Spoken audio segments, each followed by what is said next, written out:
Halo teman-teman semuanya, nama saya Rindrawan. Saya adalah salah satu orang yang suka bermain musik ya, khususnya piano. Saya mengenal piano ketika saya kelas 9 SMP. Awalnya saya menggunakan HP saya untuk main piano. Iseng-iseng tuh saya itu lagi main-main HP, main-main game mungkin, main-main media sosial gitu ya. Saya pun ngecek di Play Store aplikasi piano. Dan aplikasinya pun ada yaitu Perfect Piano. Nah, setelah saya bermain piano menggunakan aplikasi itu gitu ya, saya pun nyari-nyari nada-nada dasar. Saya pun mempelajari pola piano itu seperti apa. Bagaimana kita memainkan third system, bagaimana kita memainkan third putih gitu ya. Saya pun mempelajari itu dengan betul-betul detail. Nah, karena saya terus mempelajari itu, ya saya pun mencoba untuk membuat video. Ada beberapa video yang mungkin teman-teman sering lihat ya di Instagram saya, khususnya yang dulu mungkin itu ada piano yang saya buat menggunakan HP, bukan piano menggunakan saya HP, maksudnya saya membuat video piano menggunakan handphone saya. Seperti saya sempat cover lagu Harry Potter, Kiss the Rain, Yiruma, dan sejenisnya. Ada banyak. Namun ketika itu saya pun merengek dengan orang tua dan orang tua pun membelikan saya keyboard ya. Murah, 700.000. Itu suaranya kurang bagus, serius kurang bagus. Tapi itu merupakan salah satu alat musik yang saya miliki pertama dan menjadi sebagai jembatan untuk bisa menjadi pemusik yang lebih profesional tentunya.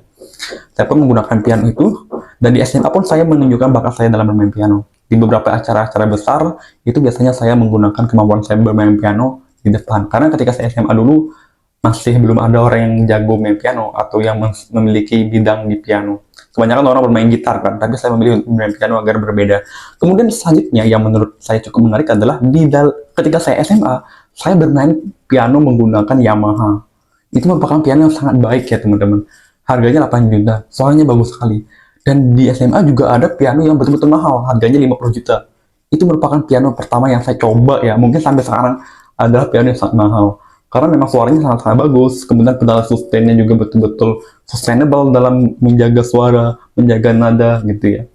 Nah, sampai sekarang pun saya tetap bermain piano. Walaupun saya sekarang tidak memiliki piano, tidak bersama piano sih maksudnya.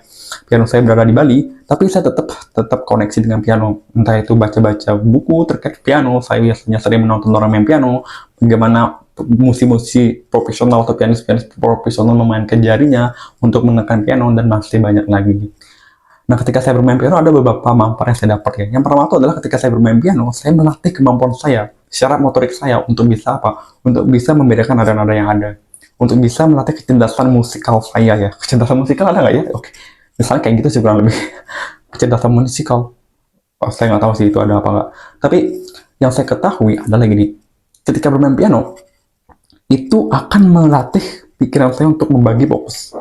Fokus tangan kiri sebagai bass dan iringan, dan fokus tangan kanan sebagai melodi, serta kaki juga main ketika menginjak pedal sustain, damper mungkin, atau sejenisnya. Ada 3 pedal ya, ada pedal sustain, damper, dan lagi satu tuh pedalnya buat geser-geser piano, dan kurang penting sih sebenarnya.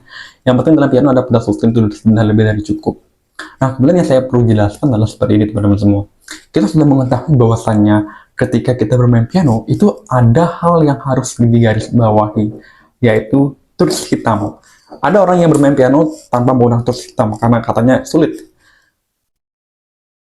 Dia bermain piano di C saja. Tapi kalau saya sendiri orangnya suka main tuts hitam loh. Karena tuts hitam itu memiliki ketinggian berbeda dengan tuts putih. Sehingga ketika saya bermain piano, peluang saya salah itu makin sedikit kalau pakai tuts hitam. Walaupun kebanyakan orang pakai tuts putih, tapi saya memutuskan untuk menggunakan tuts hitam ya. Oke, berbeda. Dan sampai sekarang pun saya akan tetap mengeksplor main piano. Saya sebenarnya akan menargetkan ya setelah lulus kuliah untuk membuat satu karya piano gitu ya. Di samping saya fokus ke akademik, saya juga biasanya fokus ke hal-hal yang mengembangkan skill saya, khususnya main piano. Saya akan berusaha semaksimal mungkin mengasah skill ini di sela-sela saya sibuk kuliah, dan saya harap ketika nanti saya tua, nanti saya bisa tetap main piano gitu ya, mengajarkan anak-anak saya piano jika mereka mau di masa depan. Oke, bercanda. Itu saja Itu saja video saya untuk saat singkat ini. Saya sebenarnya hari ini tuh berbicara itu apa ya? Tidak ada persiapan khusus, cuma bercanda saja sih teman-teman semua. Ini merupakan salah satu video yang saya buat agar di masa depan ada dokumentasi bahwasanya saya pernah membuat video ini, gitu ya. Sorry. Apalagi ya? Kamu mau nanya apa lagi? Oh, nggak bisa kan? Ini kan video, nggak mungkin kamu bisa nanya. Ini kan nggak langsung. Mungkin nanti kalau misalnya kalian itu penasaran dengan piano ya, bagaimana pengalaman saya main piano bisa DM mungkin di Instagram, bisa Instagram saya ada Adi Indrawan, I-nya itu L ya, Adi Indrawan gitu. Itu isinya piano dan musik, serta karya-karya video-video saya, film dan sejenisnya. Kemudian ada Food Science ID, itu isinya adalah makanan terkait dengan jurusan saya. Saya biasanya mengekspor bidang makanan, merangkum jurnal-jurnal yang saya baca lewat Food Science ID. Kemudian yang terakhir ada namanya kata buku ya. Kata buku. Saya membuat kata buku itu karena gini teman-teman. Karena saya pas kuliah kemarin sempat ke mall tuh kan, itu saya ke Gramedia gitu ya. Saya beli buku, iseng-iseng nih beli buku satu gitu. Wah setelah saya baca, wah membaca buku itu betul-betul membuat pola pikir saya berubah ya. Sekali baca, saya merubah satu hal gitu dalam hidup saya. Apalagi setiap hari baca. Berapa banyak ilmu yang saya dapat? Banyak kan? Makanya saya akan menggunakan kata buku itu sebagai ajang untuk melatih kemampuan saya berbicara dan kemampuan saya menyampaikan informasi kepada teman-teman yang nonton gitu ya. Saya akan berusaha sekali menggunakan media sosial saya untuk membagikan hal-hal yang positif tentunya kepada teman-teman tanpa maksud untuk menggurui. Tapi saya belajar sendiri. Sekian video saya. Thank you.